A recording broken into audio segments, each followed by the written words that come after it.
Olá, você está no Mundo Jurídico da Diária MS TV e o canal Saperialdi.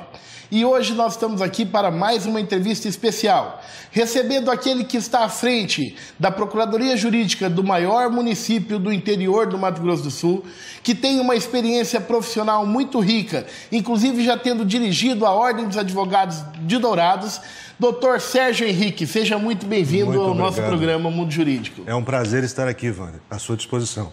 Na verdade, doutor Sérgio, nós temos recebido aqui muitas autoridades.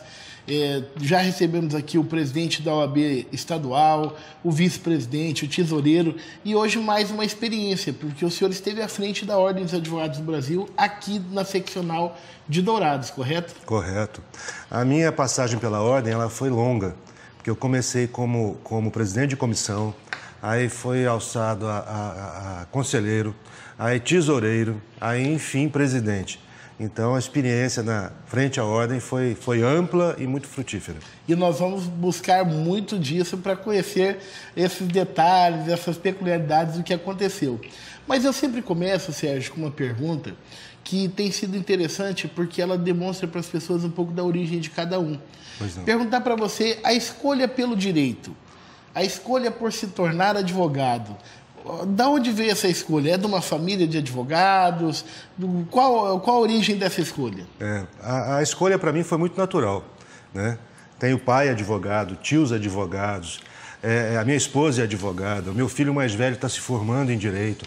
Então tem todo um vínculo com a advocacia e desde muito jovem isso me foi natural, a convivência foi muito tranquila. E como eu comecei muito cedo, Wander, aos 16 anos eu entrei na Faculdade de Direito, foi uma coisa assim que me deu muitos prazeres, porque eu pude desfrutar do convívio, do aprendizado com meu pai durante muitos anos. E isso agregou muito na minha carreira. O seu pai, o doutor? Aurélio Martins. Aurélio Martins.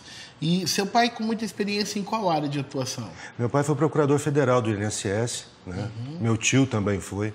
E quando ele se aposentou, foi justamente no momento que eu estava finalizando a faculdade. Então, ele abriu a banca e a gente começou a advogar juntos, mas iniciando praticamente juntos os dois, porque ele não tinha experiência na advocacia, tinha grande experiência no direito, né? E hoje ele já se aposentou em definitivo ou ainda está advogando? Não, ele se aposentou como procurador, mas continua militando junto com a minha irmã. Continua militando. É interessante porque a advocacia, ela permite isso, né? É verdade. Como a experiência vai deixando cada vez mais aprimorado o senso, o tato. É difícil quem se aposente sendo advogado, né? Se aposente de fato, né? Se aposente de fato. Parece que está na nossa raiz. Meu pai, ele tem uma bagagem imensa, né? E essa experiência agrega muito para as pessoas que estão próximas. Porque o direito precisa disso. As pessoas acham, às vezes, que o advogado precisa ser um grande estudioso, precisa ser um grande orador. E, na verdade, o advogado é um pensador, uma pessoa que entende os problemas das pessoas e busca a solução de uma forma mais tranquila, mais humana, sabe? A visão do direito é um pouco mais ampla do que aquilo que a consciência popular entende. Sérgio, você me permite chamar de Sérgio? Por favor, porque claro. A gente brincava no começo do programa, né? Eu estou tentando seguir a linha do Jô Soares, só está faltando aqui o garçom, a banda, o público. O estúdio está perto disso. O estúdio está perto, né? E nós temos um grande diretor, que é o Mutuca, não é verdade, diretor? Eu acho que nisso aí a gente não está devendo nada. É verdade. Mas você fez a referência ao seu pai, ao seu tio.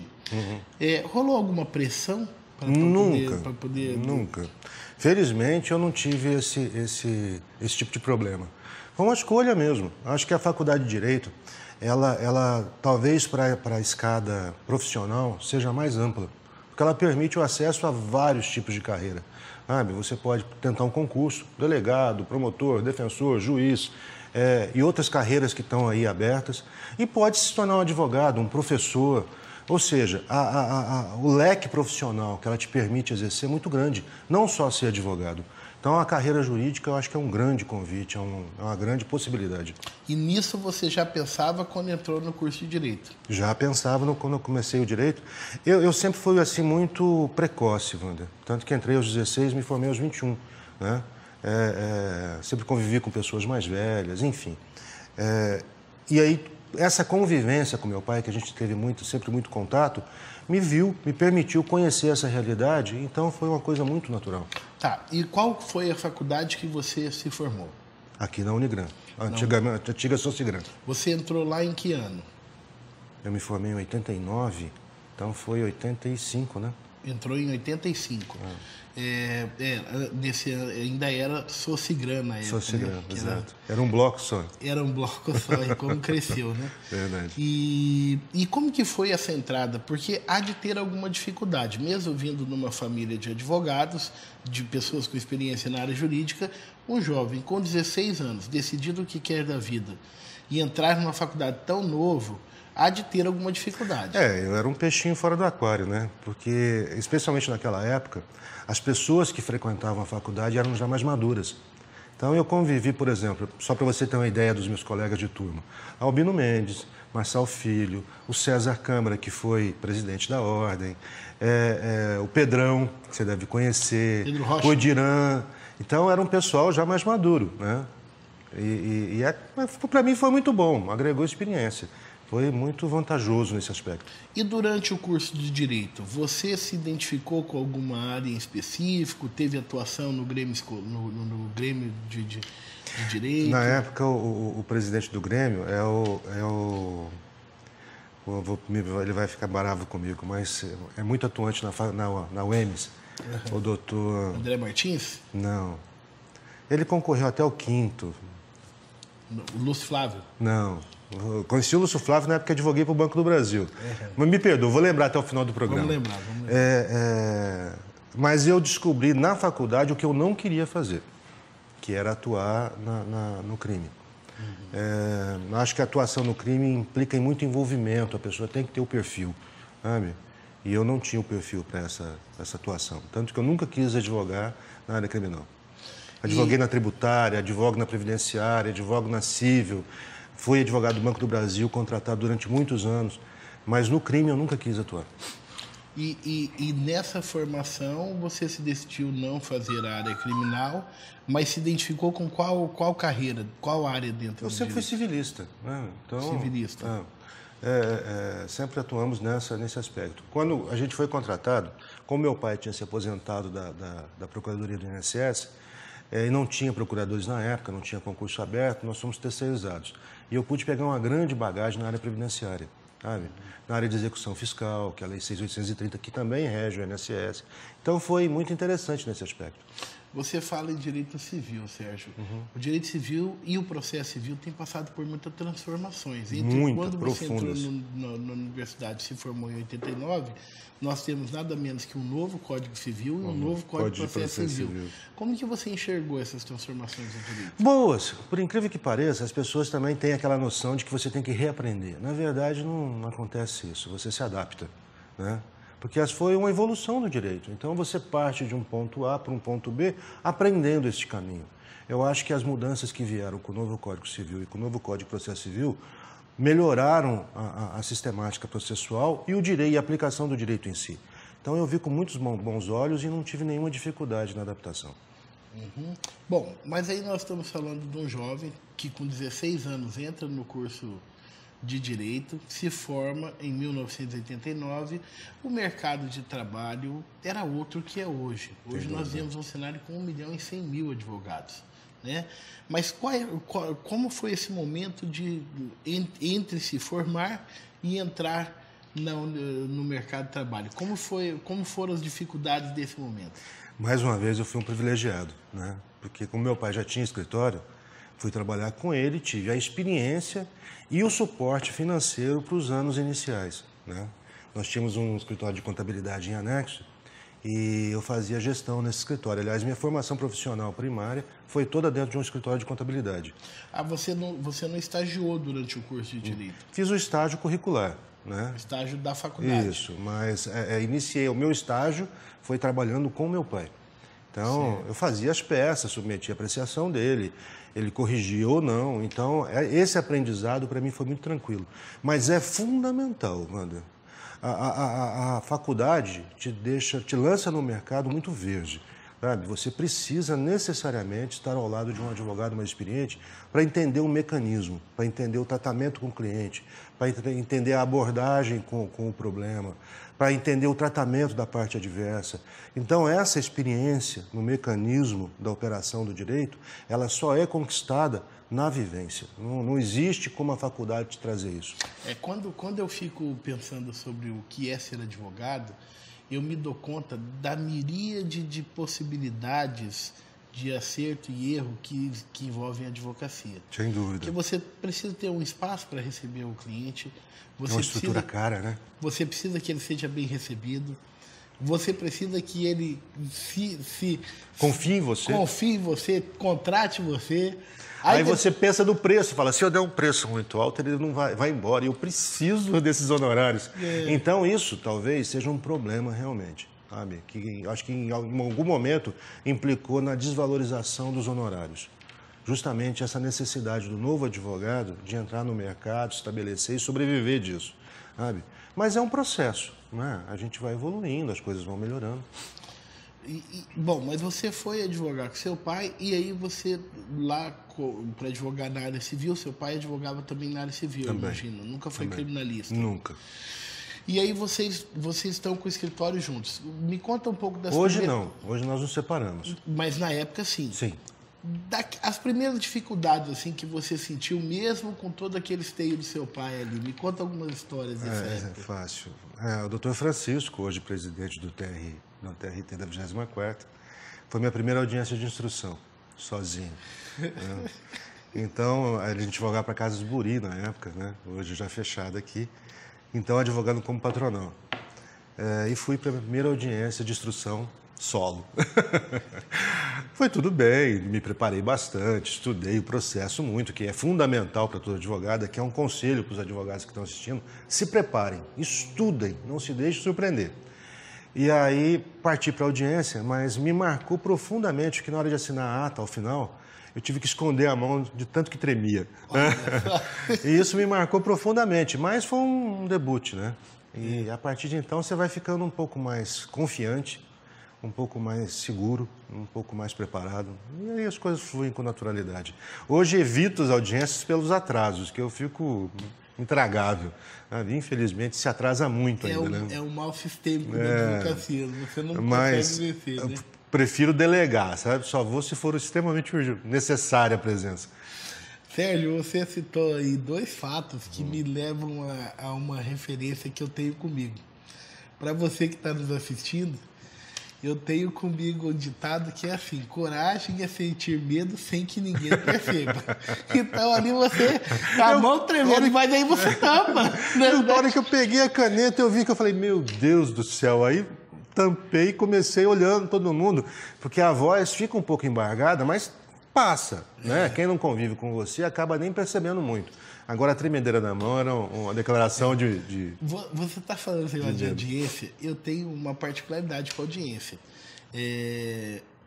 Eu evito falar quando não é necessário. São 2. Eu tenho pavor, é um belo conselho. Eu tenho pavor de audiência que você chega e às vezes a outra parte, não o advogado, mas o cliente, fica falando. Perde o foco, é desrespeitoso. Exato, não é adequado. Né? Aquilo é um ato solene, você vai ali para estar concentrado. Tem que ser meio ninja, você tem que ser silencioso. Atento ao que está acontecendo, porque o novo advogado, talvez ele não vai descobrir isso no exercício, mas muita coisa acontece nas minúcias que você precisa estar atento. É uma coisa que foi consignada indevidamente, é uma quebra do rito que você precisa pontuar, sabe? Porque as coisas que são colocadas na ata que passam, elas vão subir para o tribunal de forma definitiva, você perdeu a sua oportunidade.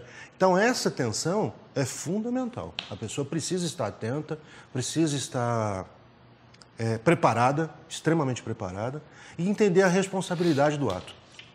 Sérgio, e você me narrou aí que nesse começo vocês advogaram para o Banco do Brasil? Sim. É demanda de massa, não é? Na época não era tão grande quanto hoje, mas a gente pegou a carteira rural, então havia muita inadimplência das cédulas, né? Algumas bem instruídas, outras não, crédito ignoratício, hipotecário. Então foi um aprendizado imenso, sabe? trâmite de cartório. A bagagem foi muito boa. Ok. Mas em que momento a atuação de advogado sente aquela vontade e fala assim, eu vou me dedicar também para a minha classe? Como que foi essa entrada nos quadros da Ordem dos Advogados? Foi por acaso. Quando eu fui convidado a participar da Ordem, era o Alaércio Abrão, presidente. O falecido, saudoso Alaércio. Esposo da doutora Neuza Balardi. Não, esse não. Perdão. Eu confundi. É o Jovino. O Jovino sucedeu o Alaércio Abrão. O Alaércio Abrão foi antes ainda do Jovino. Exato. Eu fui também, participei da gestão como conselheiro na presidência do Jovino. E o Alaércio, a gente tinha muita amizade, ele já tinha sido militante, eu tinha sido filiado do PSDB, ele era um dos membros ativos do PSDB, então me convidou. E na época participavam da Comissão dos Direitos Humanos a doutora Marisa, que acabou tendo um problema e foi presa em Cuiabá, e a doutora Virgínia, que acabou se afastando por questões pessoais. Neste momento, eu fiquei sozinho na Comissão dos Direitos Humanos. Sozinho, numa comissão? Sozinho. A comissão formada por um único membro. E nós não tínhamos, na época, nenhuma estrutura. Não tínhamos carteirinha, não tínhamos carro, não tinha nada, Wander. Era no peito e na coragem. E aí fui fazer Sérgio, só para que as pessoas que estão nos assistindo entendam, o que faz a Comissão de Direitos Humanos da Ordem dos Advogados? Prima pelos direitos humanos, seja de quem for, aonde houver violação. Necessariamente as pessoas atrelam a Comissão de Direitos Humanos à defesa de detentos. E não é verdade. Sabe? A gente cuida do direito dos humanos de todas as pessoas que têm a violação desses direitos. O detento acaba sendo um público-alvo porque ele está sob os cuidados do Estado e às vezes os seus direitos basilares não são respeitados. Então a OAB tem que agir. Mas não é exclusivamente isso. Você vai fazer tantas outras demandas, sabe? Fizemos tantas outras coisas, mas pontualmente neste caso, havia uma denúncia de maus tratos a um presidiário. E eu fui conhecer a vida carcerária, que eu não conhecia, sabe? É uma realidade absurdamente diferente do que a gente conhece. E me trouxe uma bagagem de vida, Wander, que eu agradeço ao Alaércio por isso. Porque você entender a miséria humana, as dificuldades de quem está subordinado, os problemas de cada um, quem merece, quem não merece, o tratamento, a forma, isso me deu uma bagagem humana muito grande. Então, eu acho que isso me preparou muito para os anos que viriam para exercer esse papel dentro da Ordem. Como que você enxerga, Sérgio, uma fala recorrentemente utilizada no contemporâneo e que tenta desmerecer a importância do trabalho de direitos humanos? Por exemplo, direitos humanos, mas só para humanos direitos. Como que você faz a crítica dessa análise? Eu entendo o desgosto da coletividade porque eles não entendem esse papel. Mas se uma pessoa que critica a atuação da comissão tiver seu filho sendo violado injustamente, talvez ele passe a entender. Uma prisão irregular, uma família que é subjugada indevidamente. E normalmente quem fere os direitos é o Estado, porque o Estado está aqui para proteger esses direitos. Então, quando o Estado fere esses direitos, tem que ter um órgão independente capaz de trazer a ordem. E há ordem. Você tocou num ponto que eu achei interessante, Sérgio, que eu acho que demanda uma análise mais detida. Há um devido processo legal para se apurar a culpa de cada um. É uma regra constitucional. Quando a gente passa para o senso comum de dizer assim, não, mas bandido tem que ser preso mesmo, tal e tal e tal, você parte de um pressuposto que as pessoas venham com uma estrela na testa identificada. Eu sou culpado. Perfeitamente. E isso não existe. Perfeitamente. E justamente o trabalho de contenção, o trabalho de defesa... De equilíbrio, né? É um trabalho de equilíbrio. Verdade. Que, na verdade, não é para defender o que é culpado. Corretamente. Necessariamente. Mas para promover a justiça. E impedir que o inocente venha a ser condenado. Exatamente. E quando a gente abre mão disso, quando a sociedade abre mão dessa perspectiva, ela está dando um tiro no próprio pé. Porque ela pode ser vítima disso. Porque ela pode ser vítima disso. Exatamente. A sua colocação é perfeita, Wander, sabe? As pessoas, olhando distantes do problema, elas podem se dar ao luxo de um julgamento leviano. Mas quem está inserido no problema tem que averiguar a verdade real. Ela nem sempre é possível, mas só através do devido processo legal a gente vai se aproximar disso. E as pessoas têm a presunção de inocência. Se não se apurar, não chegar a provas, então se inocenta. É bom que se deixe claro, a ordem quer que o marginal, que o bandido vá para a cadeia, que cumpra a sua pena, que tenha a sua ressocialização garantida. Ninguém aqui é a favor de bandido na rua, mas nós queremos que o inocente pague indevidamente. Então, esse é o cuidado da comissão. O equilíbrio do sistema. Equilíbrio. A máxima justiça. Bom, nessa que nem sempre é possível, né? Nem sempre é possível. Mas nessa comissão de um homem só, aí... Vai dar nome de filme, né? É verdade, verdade.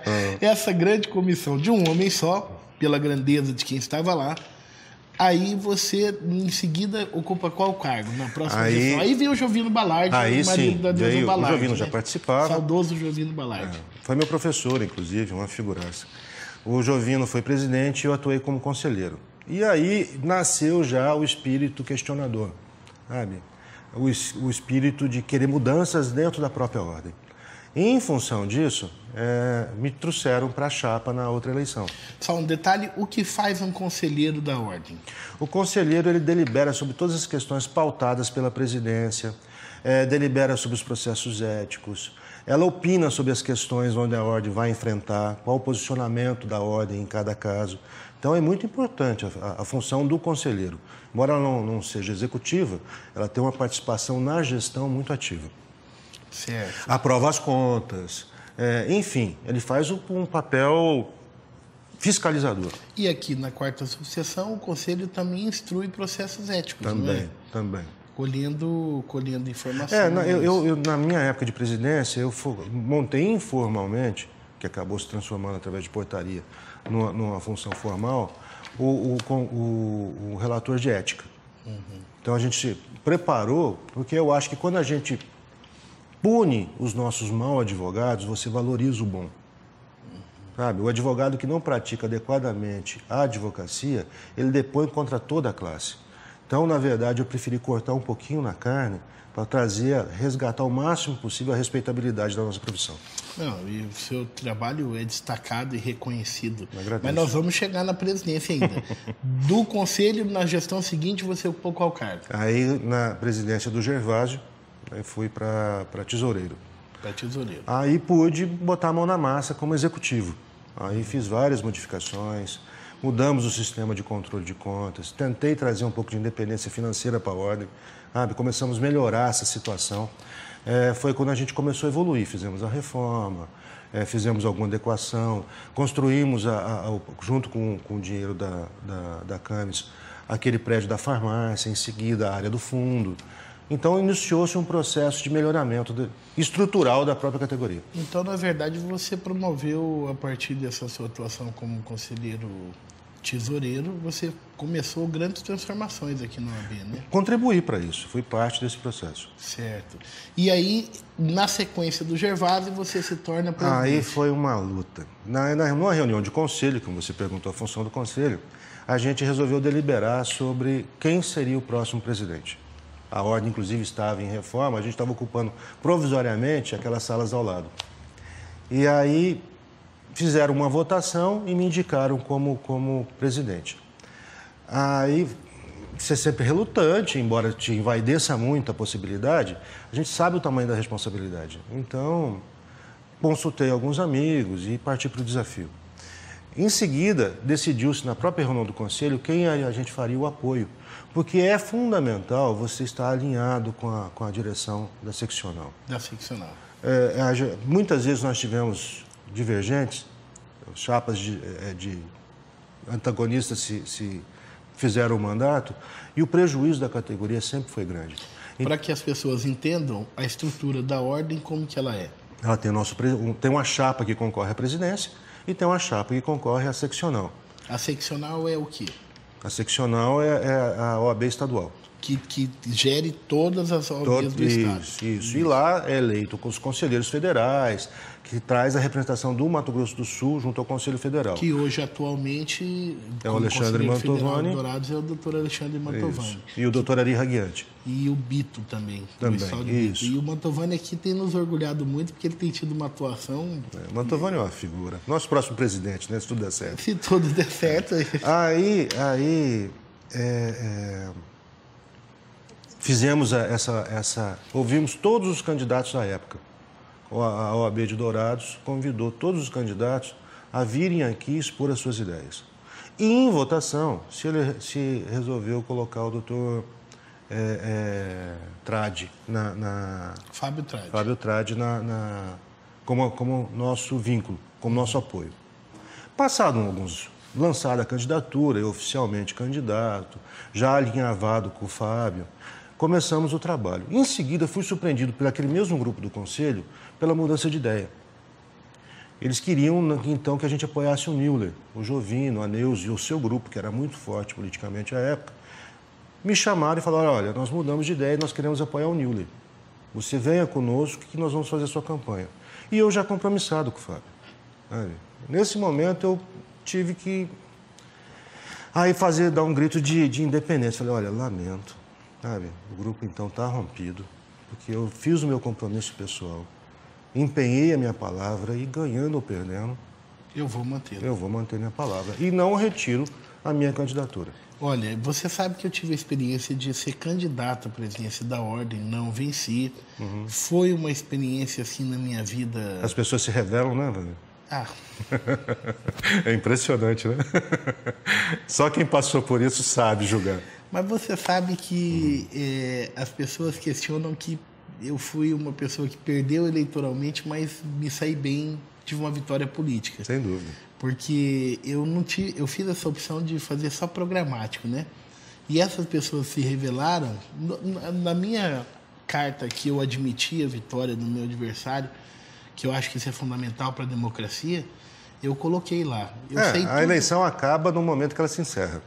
Mas a gente é ser humano, né? Mas eu coloquei, falei, olha, tudo que foi dito sobre mim estão perdoados. Porque eles serão julgados pela história, porque eu vou permanecer aqui, vivo e presente. É isso mesmo. Para que as pessoas conheçam qual é a minha história. E tem sido assim. Recentemente teve um jovem que chegou para mim e falou assim, você me desculpa?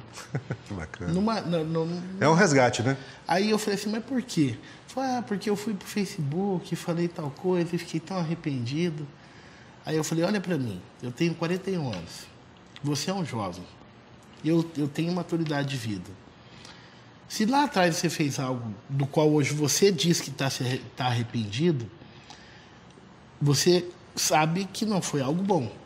Só que você não foi meu algoz.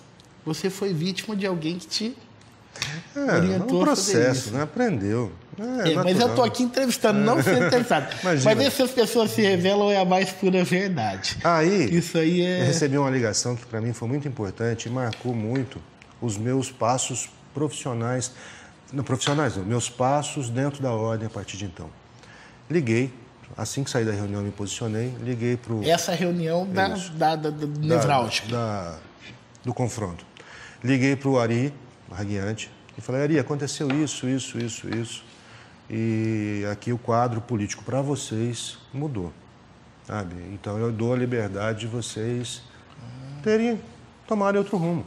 Porque aqui as coisas tinham um aspecto que se transformou.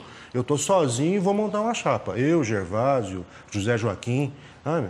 Falou, Sérgio, mesmo que seja só você, estamos com você. Vai em frente, irmão. Isso me marcou muito e mostrou o caráter do Ari para mim, sabe? Tanto que eu tenho grande consideração por ele. E fomos à luta. Conversei com o Fábio é uma pessoa sensacional também. Tanto que deve ser o nosso deputado federal mais bem votado. Provavelmente. Responsável por grandemente pelas mudanças do nosso Código de Processo Civil. Sim. Conquistas da advocacia, ele é responsável direto por isso. E aí fomos para a luta. Aí fui atrás de uma chapa, convidar novos parceiros, formar uma nova diretoria, formar um novo conselho e sair andando com propostas, sabe? Desvinculado daquele grupo. E vencemos. Então, isso foi talvez um dos momentos mais angustiantes para mim, Wander, você passou por isso, foi naquela sala do conselho, aguardando a contagem dos votos. Ah, sim. Então, foi uma vitória pessoal, mas eu também tinha senso da responsabilidade que isso implicava. Tanto que, finalizadas as eleições, eu chamei todos os adversários, o Piran foi um deles, meu amigo pessoal, e chamei para dentro da ordem. Mas isso é fundamental. A eleição acabou o antagonismo, acabou a divergência, vamos trabalhar pela classe. Pela ordem. E aproveitar quem quer trabalhar. Exatamente. Tive sorte de pessoas fantásticas ao meu lado, viu? E aproveitar quem quer trabalhar. Às vezes as pessoas querem trabalhar, não estão ocupando cargo na ordem, fazem coisas tal, e a própria ordem não participa. Wander, vamos me permitir contar essa história rápida. A gente fez um trabalho muito grande com as instituições, com as escolas. Tinha um programa chamado OAB Vai à Escola, lançado pela seccional, mas que Dourados deu outro tom. A gente reuniu um grande grupo, e capitaneado pela Bárbara, pessoa fantástica. Doutora Bárbara Ribas, excelente. E ela fez um trabalho junto com a equipe dela impressionante. Então a gente levou para as escolas municipais um incentivo para o aluno, mas não pela nota, pelo exercício da cidadania. Os professores que estivessem ali iriam indicar de cada sala um aluno que se destacasse nesse quesito. E aí, urbanidade, respeito, dedicação, ou seja, os valores da cidadania, independente de nota. E fizemos um grande evento no Espaço Esperança, por 2 anos seguidos. Lotamos, demos um certificado para cada aluno. Na transição da Dona Adélia, já exercendo o cargo de procurador do município... Aqui nós vamos falar muito sobre isso. Hein? Eu cheguei um dia no depósito de medicamentos e tinha uma senhora, uma servidora, que eu não conhecia. Ela se levantou rapidamente na hora que eu entrei, eu fui verificar algumas denúncias que tinha lá, a pedido da prefeita. E chegando lá, ela... o senhor é o doutor Sérgio? Eu falei, prazer, Sérgio, como vai a senhora? Falou, sabe que tem uma foto sua com a minha filha no quarto dela? Eu nunca tinha visto aquela senhora, né? Eu falei, é mesmo? E do que se trata? Falou, o senhor entregou para ela aquele certificado na criança. Minha filha hoje é uma menina muito mais dedicada. Ou seja, uma ação que fizemos na instituição teve impacto direto na vida de quem você nem esperava. Quer dizer, as coisas se multiplicam, sabe? Cada semente lançada, ela tem uma chance de frutificar imensa. E isso valoriza demais o nosso trabalho. Você que é um gestor da OAB e motivado com isso, eu acho que é uma coisa para a gente agregar nas próximas eleições. A importância dessas sementes, Wander. E é isso, Sérgio, é só isso, que vale a pena. Isso que a gente deixa nessa vida. É verdade. Aquilo de bem que nós plantamos no coração do próximo. É verdade. Mas, então, muitos desafios na ordem. Teve também reformas que você concluiu estando à frente da ordem, né? A gente trouxe o elevador, eu fechei a frente, porque ele ali virava um ponto de encontros sexuais à noite, que era tudo aberto. Olha só. Era um nojo de manhã. Ali era um ponto de travestis e tal. Então, aquela grade lá, aquele modelo de grade, eu não queria fechar a frente da ordem. Então, eu chamei um serralheiro e falei, como é que a gente faz para fechar e não fechar? Falou, vamos montar as grades. E foi o que fizemos aquela corrediça, né? E foi obra nossa. Aí eu comecei a usar o carro da Camis, tinha um golzinho da Camis. Percebi que a diretoria da Camis, embora fosse nosso aliado, não gostava muito. Falei, tá errado. Fui na Receita Federal, falei, eu preciso de uma doação no veículo. Me deram uma caminhonete velha, porque a ordem tem essa prerrogativa de bens apreendidos, você pode receber, né? Já que a gente tem também essa questão voltada para esse aspecto. Deram uma caminhonete velha para a ordem, uma caminhonete preta, né? Aí, imediatamente, eu dei uma ajeitada nela e botei para vender. Com o dinheiro da venda, comprou-se o Logan, que está até aí hoje. Até hoje. Foi nós que compramos, tirei zerinho. E coloquei à disposição das comissões. Montei várias comissões e eu falei, olha, eu tive a experiência de trabalhar sem estrutura. Eu quero que a ordem tenha comissões organizadas. Montei uma sala de comissões, coloquei uma diretora, uma secretária para as comissões, um coordenador geral, que inclusive é o nosso atual presidente. E aí empossei todo mundo. Mandei fazer carteirinha, identificação, registrei formalmente, foi um ato formal, identifiquei todos os nossos colaboradores.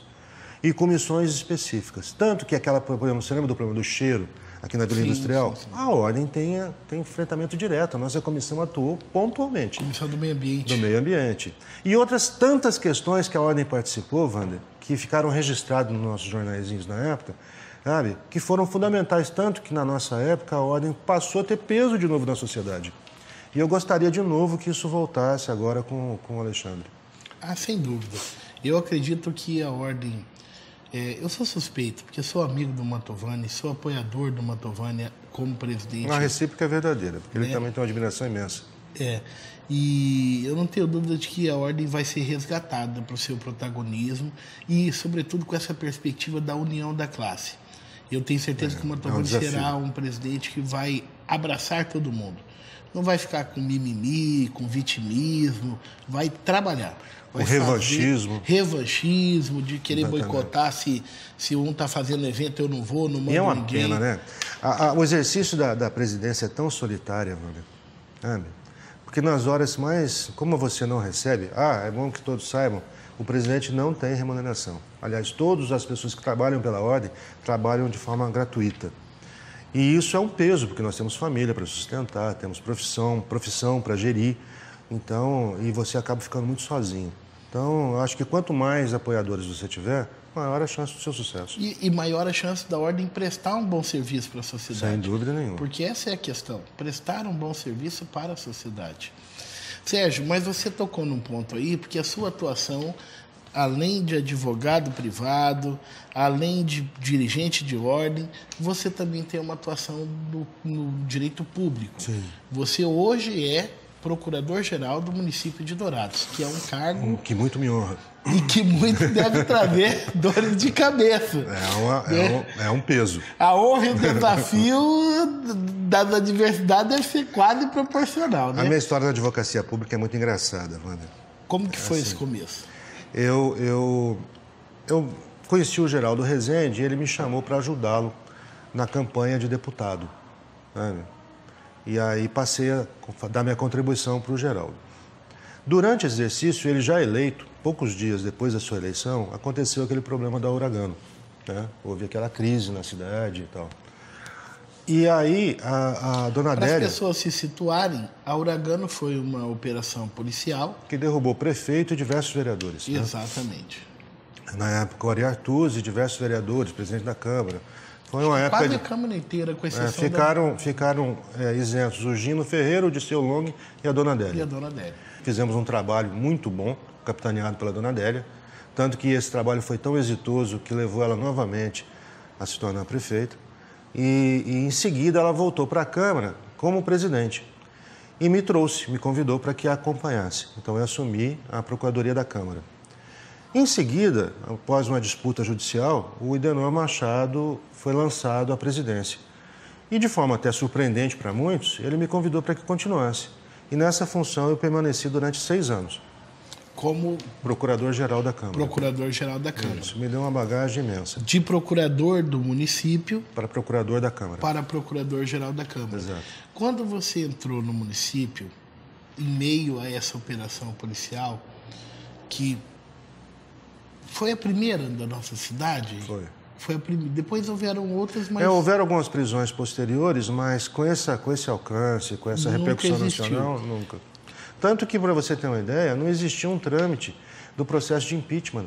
Tem uma lei, um decreto federal que regulamenta, mas a lei orgânica, o regimento interno da Câmara, não havia previsão legal nenhuma para esse tipo de tratativa. Foi tudo construído. E aí é que vem. Quais foram os maiores desafios estando na Procuradoria-Geral em meio a tanta turbulência, Sérgio? Resgatar a ordem e a confiabilidade das pessoas, né? Então, todos os contratos foram revistos, muitos foram suspensos, sabe? Tem um caso de um convênio do Ministério do Trabalho com o ProJovem, por exemplo, que foi glosado pela dona Adélia porque havia muitas ilegalidades e muito trabalho. Era full time na época porque era muita demanda e muito medo. Tudo era novo, tudo teve que ser reavaliado, tudo teve que ser reconduzido. Então foi uma época muito complicada. E dessa experiência como procurador-geral, você vai para procurador-geral da Câmara. Perfeito. Qual a diferença você sentiu das duas procuradorias? Uma, ela trata... Wander, parece redundante, mas o aspecto legal é muito parecido. sabe? Porque as leis, tanto a PGM como a Procuradoria da Câmara analisam as mesmas leis, vê as questões de legalidade, de iniciativa, os requisitos da lei de responsabilidade fiscal que tem que estar presentes, enfim. Mas não havia estrutura, isso é uma coisa interessante, não havia nenhuma estrutura de procuradoria na Câmara, teve que ser montada. Sabe? Os procuradores não davam expediente lá. Eles pegavam os seus processos e iam para casa, enfim, não havia um arquivo. Não havia um arquivo. Não, isso foi construído por nós na época. Hoje essa estrutura que tem na Câmara é fruto do nosso trabalho. E aí você ficou 6 anos na Câmara e eu acho que agora nós estamos na gestão da Dona Adélia, prefeita de Dourados, e você, tão logo a Adélia assumiu, você já foi para a administração. Sim, na época, pouco antes, inclusive havia até um impedimento na lei eleitoral. Mas enfim, os procuradores de carreira na época fizeram um movimento e privatizaram, através de lei, com o Murilo, o cargo de procurador-geral. Eles se tornaram exclusivos para os procuradores de carreira. Que a lei não admitia isso. Antes era de livre nomeação, passou a ser nomeação, mas dentro do quadro. Aí ficamos impedidos de ir para lá, né? E como eu sempre estive apoiando, a Dona Adélia falou, vou te dar um desafio novo, que é trazer regularização fundiária para o município. Então você vai para a agência de habitação, iniciar o trabalho de habitação e vamos tentar regularizar os nossos problemas fundiários do município, que são imensos. E o trabalho está sendo maravilhoso, viu? Temos conseguido fazer coisas aí que nos deixam muito felizes. Você assumiu a Secretaria de Habitação. Isso, na verdade uma agência, né? Uma agência. Mas ela tem status de secretaria. Então a agência de habitação também foi reestruturada, também foi toda readequada, melhoramos os aspectos legais dela. Fizemos algumas alterações na lei para poder trazer a regulação fiscal, a regulação fundiária e começamos esse trabalho. Para você ter uma ideia, os imóveis de caráter social têm requisitos muito específicos e são divididos entre aqueles que são do município e aqueles que são da Minha Casa Minha Vida, que são geridos pela Caixa. Pela Caixa. Mas a gente tem contribuição direta nisso. Mas cada aspecto tem um enfrentamento específico. Nos do município, não havia legislação que previsse o fato da pessoa que depois de um tempo ocupasse de forma mansa e pacífica poder regularizar. Porque é muito comum, você recebe um imóvel do município e vende a posse. E isso passa-se 10 anos, você cria uma família lá dentro, você tem um aspecto, umas crianças, cria um vínculo à casa, mas você não consegue regularizar. O que nós fizemos? Conversamos com a prefeita e fizemos alteração na lei.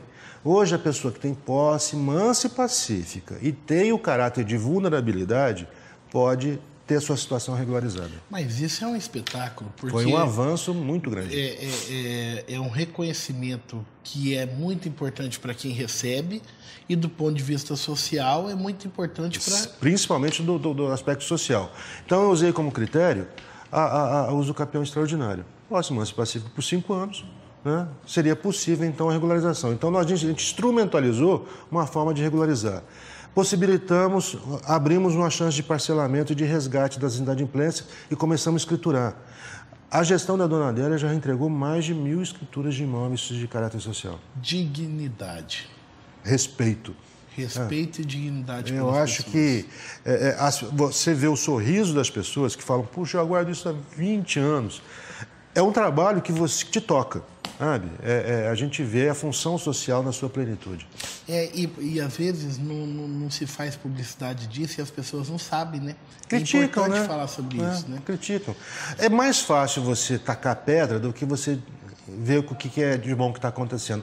Mas faz parte, a gente entende como é que funciona e por isso a gente se prepara, esclarece, endurece o couro e vamos seguindo. Endurece o couro é bem isso mesmo, né? Bom, e agora da Secretaria de Habitação, como que você assumiu a Procuradoria-Geral?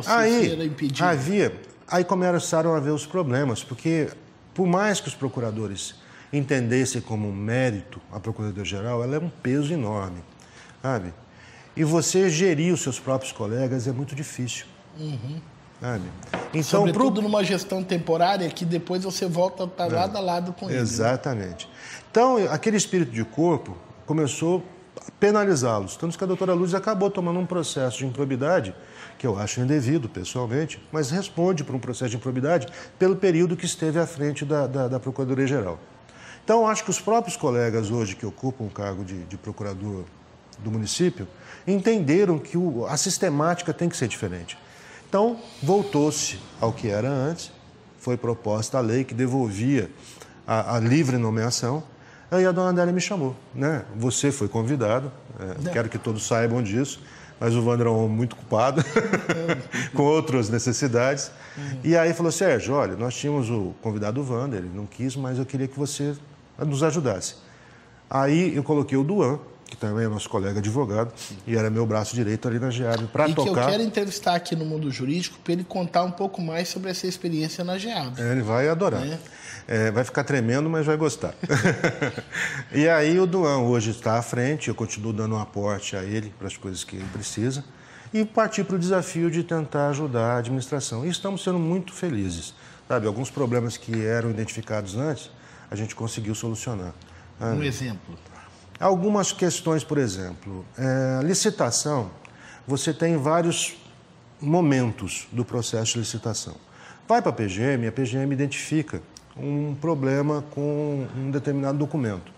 Você, em vez de devolver para a pasta de origem, que leva um tempo, vai pelos instrumentos legais, aí cai na mesa do secretário, não, chama o secretário, fala, ó, está acontecendo isso, eu preciso que você resolva isso agora. Traz quem que é o servidor responsável. Isso. Então, regularizou, não sai da mesa do procurador, você traz a solução na hora. Eficiência... Eficiência administrativa. Então, foi uma das questões que nós adequamos. Estou fazendo um levantamento para estruturar melhor a Procuradoria, que ela está muito mal estruturada. Sabe? Vamos valorizar novamente a carreira, porque tem gente boa trabalhando e muito. Então, essas questões todas, André, você faz o serviço ficar pragmático e eficiente. Sabe? Acaba com o casuísmo e traz celeridade. Sérgio, e o município de Dourados tem enfrentado, aliás, eu acho que todos os municípios do país têm enfrentado, porque a crise econômica é nacional, mas tem enfrentado problemas econômicos gravíssimos. Esse é um problema muito grande da administração da dona Adélia. Não quero nunca criticar, porque eu não estive presente, eu não conheço os motivos que levaram a essas ações. Mas nós recebemos o município completamente endividado com a folha. A lei de responsabilidade fiscal, ela dá o limite prudencial em 55,1%, salvo engano. E nós estávamos nesse limite. E isso impacta toda a administração de uma forma imensa, porque você é obrigado a cortar servidores em passos importantes, diminuindo a qualidade do seu serviço para atender uma questão. E muita gente recebendo talvez mais do que deveria. Sabe? Então esse desequilíbrio, né? E a dona Adélia fez alguns compromissos de nunca mexer nessas questões. Isso é uma coisa, quando eu vejo um servidor público criticando a dona Adélia, ele não sabe o esforço tremendo que essa administração fez para manter os direitos que eles conseguiram, as prerrogativas que eles conseguiram na última administração. Sabe? Deveria haver um respeito maior. Mas, enfim, né? Esse é para outro papo. Mas a administração fez um esforço imenso para adequar a legislação, para adequar as questões legais sem ferir esses princípios, porque nós temos que ficar dentro do índice prudencial. E, felizmente, agora, nesse quadrimestre, a gente conseguiu ter uma pequena margem. Então, acho que esses 2 anos que virão da administração, eles serão mais produtivos para o município. Porque se conseguiu vencer com muito esforço uma crise muito, financeira. Causou a ela grande desgaste, mas ela foi muito firme, foi muito corajosa e está conseguindo superar. É uma mulher que se destaca pela sua capacidade de superação. Eu quero até aqui deixar um registro, Wander. Existem, assim, muitas fantasias sobre a família Razucchi, né? Se fala muita coisa, especialmente porque no passado o senhor Roberto mexia com o jogo do bicho e tudo isso é conhecido. Então criou-se muitas lendas a respeito. Eu conheço a família há quase 10 anos e duvido que hajam pessoas mais leais. Podem ter tão leais quanto, mas mais eu duvido. Sabe? Eu tenho uma admiração e um respeito pelo senhor Roberto e pela dona Adélia, porque tudo que foi combinado, tudo que foi ajustado, tudo que foi prometido é cumprido fielmente. sabe? E isso é uma coisa que a gente precisa ter na vida pública, sabe? As pessoas têm que se comprometer e cumprirem aquilo que falam. Não pode ser assim tão oportunista, sabe? Você tem que privilegiar os amigos dentro da boa norma, dentro dos bons princípios. E eles têm grandes princípios. E é só assim que você constrói um time, né? Eu já tive experiência na minha vida de carregar uma pessoa nas costas e tal, e quando era a minha vez, me saqueou. Verdade. Então, na verdade, você estava carregando uma cobra no saco. É um lobo em pele de cordeiro. Na verdade, foi essa. Mas a vida nos ensina também nessas horas. Inclusive a perdoar. Exatamente, que é a melhor forma de você seguir. É verdade. Sérgio, olha, eu achei esse nosso bate-papo tão descontraído, tão interessante. Eu não sei se é tão longo as outras entrevistas, mas está sendo muito gostoso. Não, nós estamos dentro do nosso cronograma, mas na verdade eu estou achando pouco tempo, porque o que eu quero ter o seu compromisso é de que você volte aqui daqui 2 anos no mundo jurídico para a gente explorar esses desafios e essas vitórias que eu sei que terão à frente dessa PGM, que eu sei que... Wander, eu estou sempre à disposição das coisas que agregam. E o seu programa tem demonstrado ser um grande agregador, então conte comigo. Mas eu tenho, infelizmente, que te surpreender de uma forma que eu não gostaria. Ave Maria. Eu aqui nesse programa sou um servidor do nosso diretor, que é quem manda. Diretor, já percebi. Eu não posso, dessa vez, deixar passar? Olha lá, não posso, Sérgio. E, infelizmente...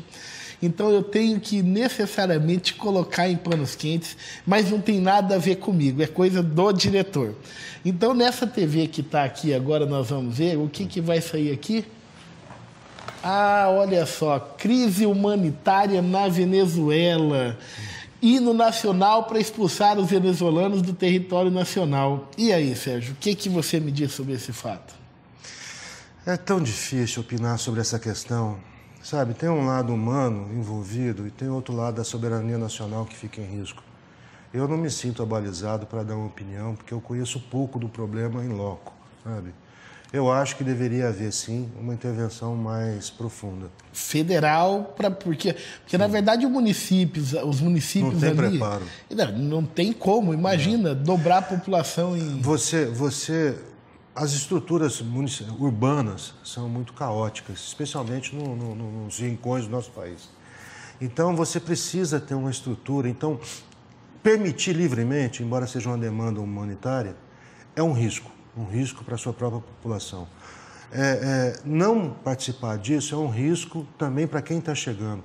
É um problema grave, sabe? É difícil dar uma opinião mais abalizada. Mas você soube se sair bem. Vamos lá, a próxima. Governo federal regulamenta terceirização ampla e restrita no serviço público, Sérgio. E aí, a terceirização veio para ficar? Veio para ficar e é muito bem-vinda. O serviço particular, via de regra, é mais eficiente.